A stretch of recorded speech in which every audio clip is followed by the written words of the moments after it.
I saw an amazing talk at a CTO summit quite a few years ago that I can't remember who gave it, but the title of it was basically feedback is a gift. And I think about that a lot when I think about basically thinking about giving hard feedback to someone. Those, empathetic individuals, empathetic managers don't like doing it. And I think it's much easier when you think about it as the real goal this person has is to be the best person they can be in 5 years. And so if you deny them this feedback, you are preventing them from getting to their best possible selves.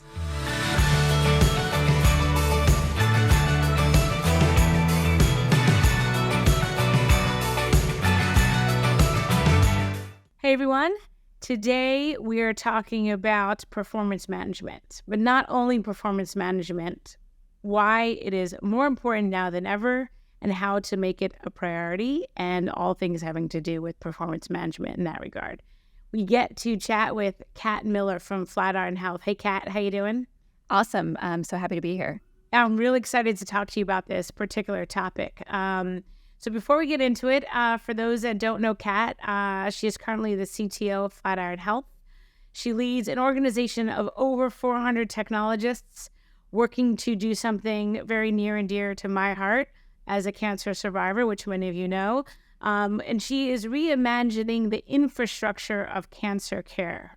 So love everything about Flatiron Health. Kat is a software and data engineer by training and has over a decade of experience in data-focused startups and 9 years growing and engineering the team at Flatiron through acquisition and beyond. So super excited to talk to you about this topic. A couple of months ago, I heard you talk at the New York City CTO Summit, and you said something that kind of sparked this conversation. And I want to start there. You said, performance management isn't top priority when you have open roles to fill. So tell me more about that. Yeah, I was reflecting on how I've spent perhaps the last 8 or 9 years in companies that were either in a stage of hypergrowth, so desperately trying to, double or more every year, or in the last couple of years, high attrition, where in the last couple of years, we've seen, between 20 and 25% attrition, which is quite high. And in both of those scenarios, you always have open headcount. I spent years desperately trying to get anyone I could to apply. And when you have open headcount, the last thing it feels like you want to do is get rid of the people that you already have hired. So, there are people who are net negatives, and everyone, those are not the problem in the sense that they get managed out easily. Everyone recognizes it and says this person is, not a positive on this company. But there's this huge class of people who are, maybe just kind of meh, or, folks who are doing 20% less than everyone else on the team, who are additive in some sense, but not doing as well as everyone else. And when the option is, well, if you get rid of that person, you're just going to have an empty hole, it's very difficult to want to performance manage that person out. Right. And so by contrast, my company is certainly in a different phase now. I think a lot of companies have very abruptly come into a different phase. Yes. And it's an opportunity and it's a difference of perspective that makes me realize how lackadaisical we were about it when we had all these open roles. Mm-hmm. And when you say we, are you referring to both Flatiron Health and technology leaders at large? I am. Specifically at Flatiron, to some extent, this was intentional. So during the pandemic, we definitely wanted to focus on making sure that people were okay. And we weren't going to performance manage someone for, having a care responsibility or anything like that. So I'm certainly not talking about, that era. But I definitely am reflecting on our experience of hypergrowth, what I've, talked to my friends in the industry, my past experience, and realizing that I think it's a fairly universal feeling of when you have a lot of room to grow, not paying as much attention to sort of managing the folks who are already there. Mm-hmm, mm-hmm. And you had said a few seconds ago that there was an abrupt shift in priorities. And I think everybody has felt that, everyone knows it. And now how do we move forward? And so with these new competing priorities, how can tech leaders use business urgency to now drive performance management as a top priority? Well, look, never waste a good crisis. Yeah. So, we're suddenly in this situation for a lot of us where problems that we used to be able to solve by saying, give me 5 more headcount, we now have to solve without that headcount. And, I think it can feel scary, but I think it can also feel like a real opportunity to say, there's a cost to growing. You're never as efficient as you can be when you're constantly adding people. And so it's a time to really trench in with the group that you have and figure out, how do I make these people the best that they can possibly be? How do I make this organization the best it can possibly be? And by the way, performance management, I do not want me to imply, is the only tool in this toolkit. I think, skilling people up, leveling them up in their skills, training, even thinking about your team sizes and structures, there's a lot of tools in this toolkit. So wouldn't want to imply that management is the only option, or performance management is the only option. But there's definitely an imperative now, where if I look at a team and I do have this, let's say hypothetical person who's 20% less good, in this team structure than my other people, less productive, let's say.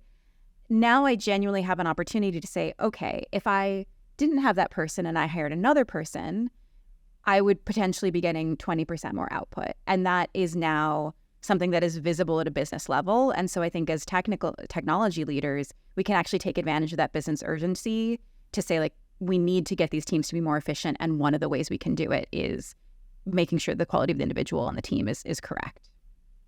So as you're saying that, I'm curious.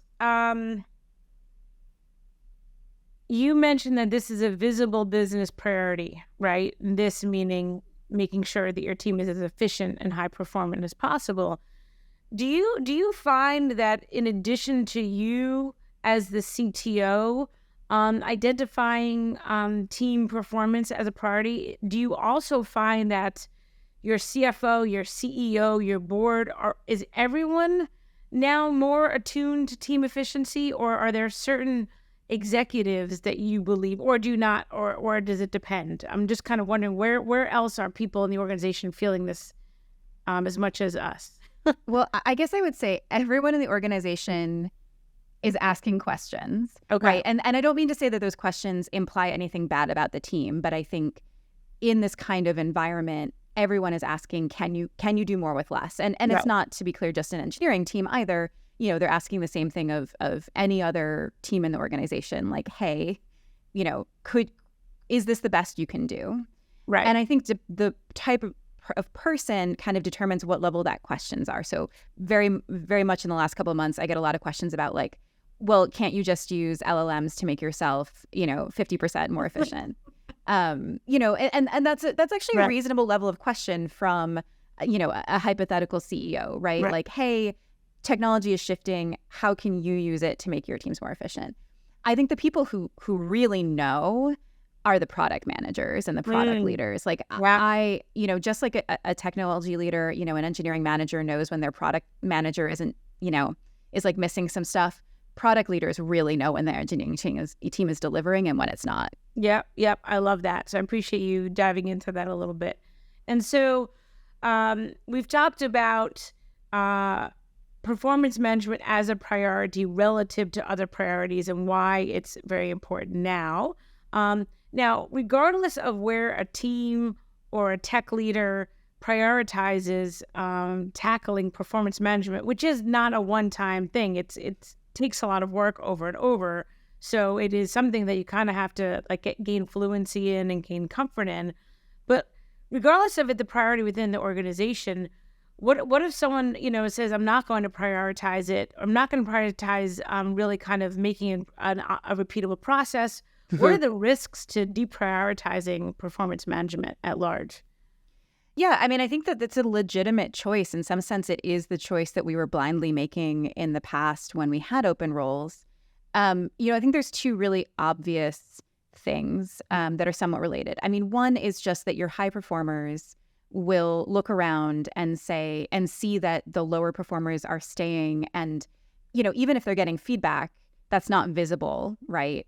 And so I have discovered that repeatedly when we do surveys and we ask these questions, people know who's really delivering and who's not delivering. Yeah. And over time, it is a morale problem, particularly for your highest performers, who, even if you're rewarding them and even if you're saying, like, you're awesome, like promotion time, still can feel that imbalance, that work imbalance. So maybe that's the best way to put it, is even if you think about this as sprint points, If your team has wildly different numbers of points being taken on by individuals, especially when it's not due to other responsibilities like management, that is visible, and that is a morale problem.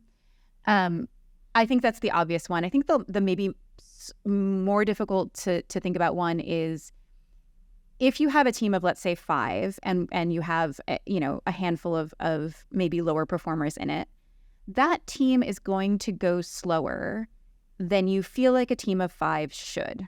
And that actually is a problem that leads to burnout, because everyone on that team who has a vision for what it could be and feels like it should be going faster is going to have this like constant pressure in their brain of like, why is this going slowly? Like, why are we not, why does this project take 2 months instead of 1 month? Why are these things happening in this way? And also you may even get the sense that you may get bugs, you may get regressions and things like that have drag on the team as well. So in addition to kind of the high performers saying like, why, I feel like I'm probably getting paid the same as that person, that's not cool. You also just get a team sense of burnout, of like not being able to accomplish the goals in the amount of time that feels like it's plausible. And so I think those are both risks and that's a reality. And there is a real choice about when do you care about those, which are kind of longer term issues, versus exactly how much output you can get tomorrow out of this team. And there's no single right choice. I like your burnout example, because with that was implicitly stated a definition of burnout that I don't think is common. I think people think burnout is associated with quantity, the number of hours you put in. You put in 80 hours a week, you're going to get your risk of burnout. But the way you described it was more one of lack of quality. And I think that's a very important distinction and a very real key takeaway for people here, that burnout risk increases with decreased team quality. Yeah, I want to shout out the Nagoski sisters in the book Burnout on this one, but I would differentiate between exhaustion, which is, working 80 hours a week is exhausting. Yeah. But working 80 hours a week on your passion project and your business, sure, it makes you want to take a vacation. Sure, it makes you fantasize about when you can sleep more hours. But it's a different character of exhaustion and a different mental character than pushing really hard against an immovable wall. And I think most of us have had this situation at some point in our careers where we were trying to accomplish something, whether it be purely technical or whether it be organizational and political, where we put a lot of energy into something and it didn't go anywhere. And that's what I think is like the burnout that is really dangerous and makes people leave companies. Yeah, absolutely. And like you said earlier, performance management, not only the role of the CTO and the engineering leaders, but also the role of the person being managed and their performance that is being evaluated. It's a collaborative effort that together will lead to higher performing teams, less burnout, happiness at work, all the good things, right? So it's not that we're talking about this topic from the lens of the technology leader, but I just want to call out it's also really important, right, for the individual to have a very important seat at the table in terms of even asking for it. If right, hey, it's been a while since anyone's told me how I'm doing. How am I doing? I saw an amazing talk at a CTO summit quite a few years ago that I can't remember who gave it, but the title of it was basically "Feedback is a Gift," and I think about that a lot when I think about basically like thinking about giving hard feedback to someone. Though empathetic individuals, empathetic managers don't like doing it, and I think it's much easier when you think about it as the real goal this person has is to be the best person they can be in 5 years, and so if you deny them this feedback, you are preventing them from getting to their best possible selves. Yes. I remember that talk as well. And sadly, I don't remember. If I remember, I'll put in the show notes because it was very good. All right. So let's shift to, because we're coming at this from all different angles, right? And so now what about so many companies as a result of the shift in the abrupt shift in priorities that we talked about earlier, have either had hiring freezes or they are proactively downsizing. And so at the same time, they're being tasked with this idea of like, can't you just do more with less? And so how does a conversation about performance management change for companies that are in these situations? Or does it change? I mean, like I said, I think this is a real opportunity. I think it changes the focus, and it changes the focus in a way that everyone can see. So, you can be CTO, you can be a leader, and you can think that performance management is important. But when the on-the-ground people, on-the-ground managers aren't feeling any sense of urgency around it, they're not feeling constrained, they feel like they can ask for more resources, it's much harder to get that message across and make it land. Whereas like now we're in an environment where for many of us, like the realities of the world are making it very clear and making it visible at every level. I do want to say one thing, because you mentioned hiring freezes. I do think you have to think about what you're incentivizing. So some ways that hiring freezes work is that when someone leaves, you don't receive a backfill for that position. And that can actually disincentivize performance management. So I think that, what we're talking about conceptually is narrowing the cost envelope. And I think how you do that does matter in terms of what you have left at the end of it. And so making sure that you're trying to not create an environment where managers don't want to manage people out because then they're just down a person. I think that's actually a real challenge. And when you think about potentially downsizing, do you think about that as role elimination for whole teams or whole areas, or are you thinking about it as, an opportunity on lower performers? I don't necessarily have an opinion about right or wrong there, but I do think that the structure of your downsizing or the structure of your cost envelope affects how you and other people will view performance management at an organization. Yeah, that's key. And my guess, this is a guess, so for anyone listening, if this is weighing into your decision and you're not having an explicit conversation about it,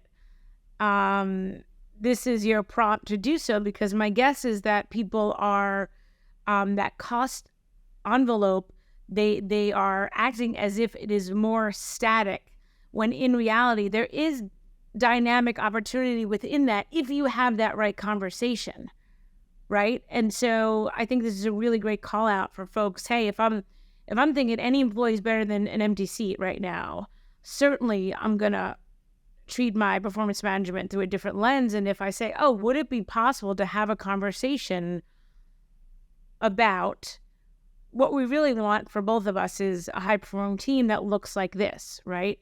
And so I think it's like, I really subscribe to this idea of like, really take the time to make sure that you're asking the right questions, because you can ask two seemingly questions, but they're adjacent and you will actually get completely different answers, right? And so just thinking about that cost envelope and the what happens if there is a seat that is now vacant, and having that conversation proactively, I think those are really important parts. And so we can dig into that more, but I do want to kind of shift a little bit all of these nuggets of what you've gone through and what you've seen your peers go through.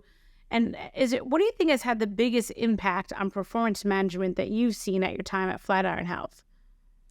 Well, I don't think I'm at the end of my journey here, but I do think macro environment and making people feel in their bones the situation of the company is one. So I am a huge believer in sort of transparency as much as possible, just in terms of, what's going on with the business, like, what is the most important thing? And I think the more every single employee or company, knows that and can tell you what are the business priorities, like what's their financial situation, it can freak people out, but it's also, I think, a valuable tool here.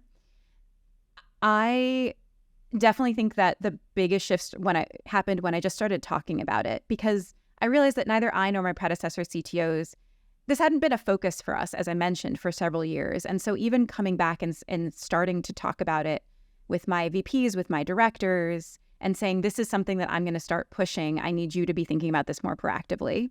That was like my first shift.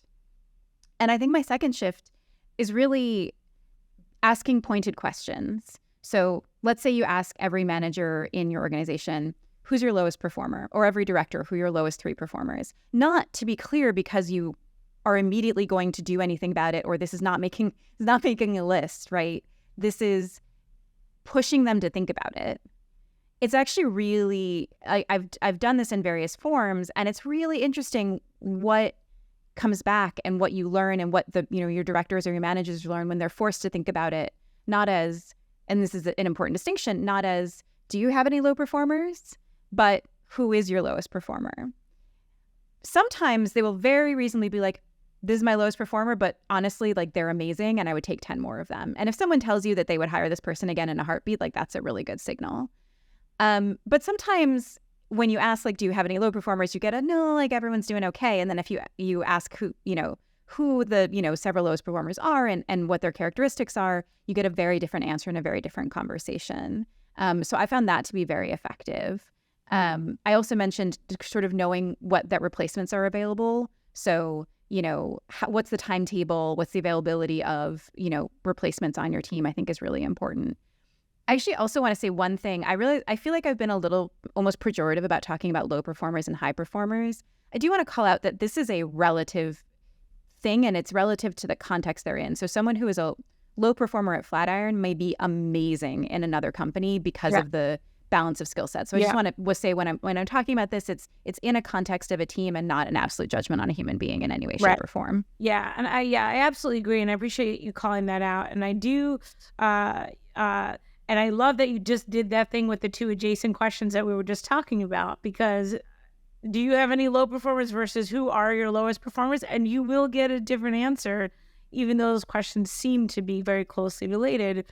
And in terms of the high performers, low performers, and what will we do once we have this information, which you touched on?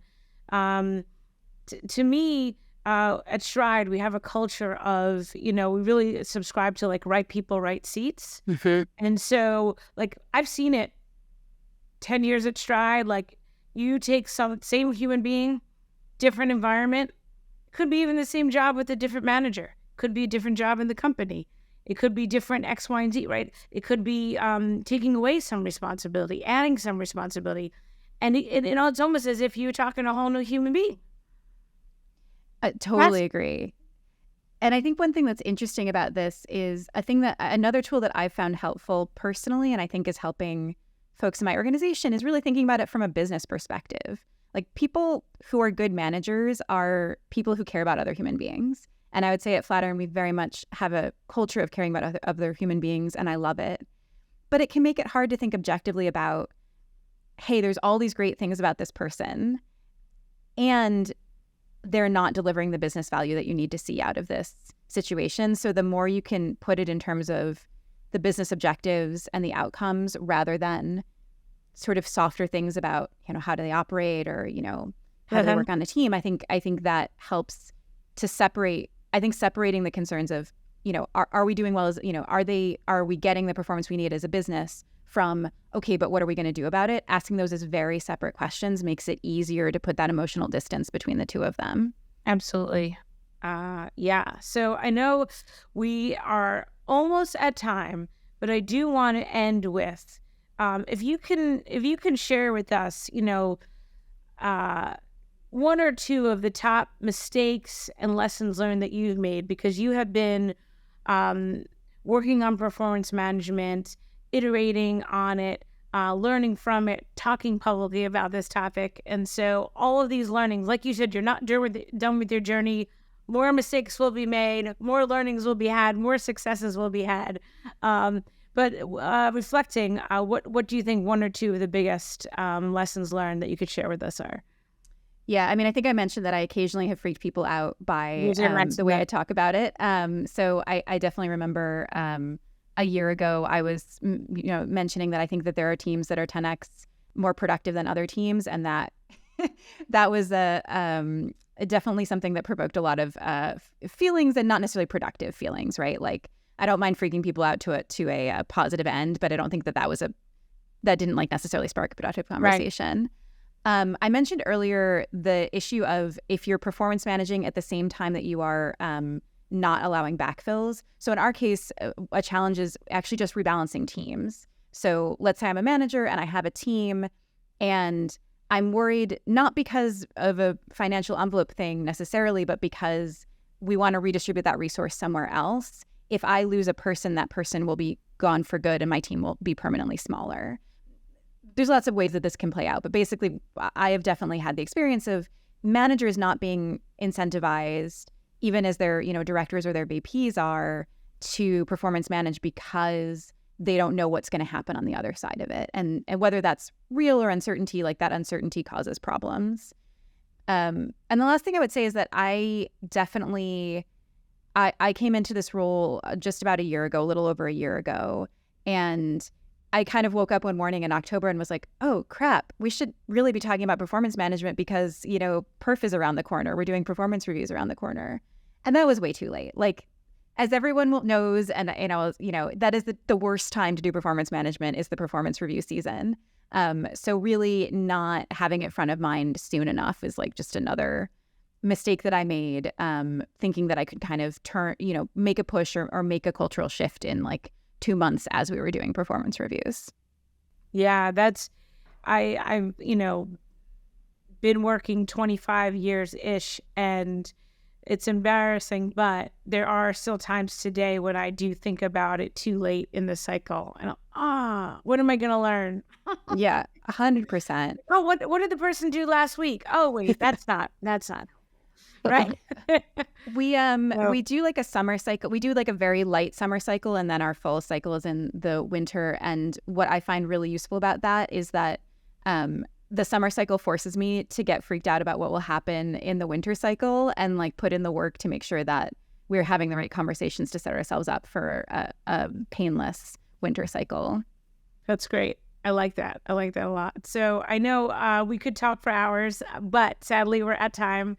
So this has been wonderful. I will try to find that CTO Summer Talk on Feedback is a Gift. And if I cannot, if anyone listens to this has it, put it in the notes so everyone can hear it.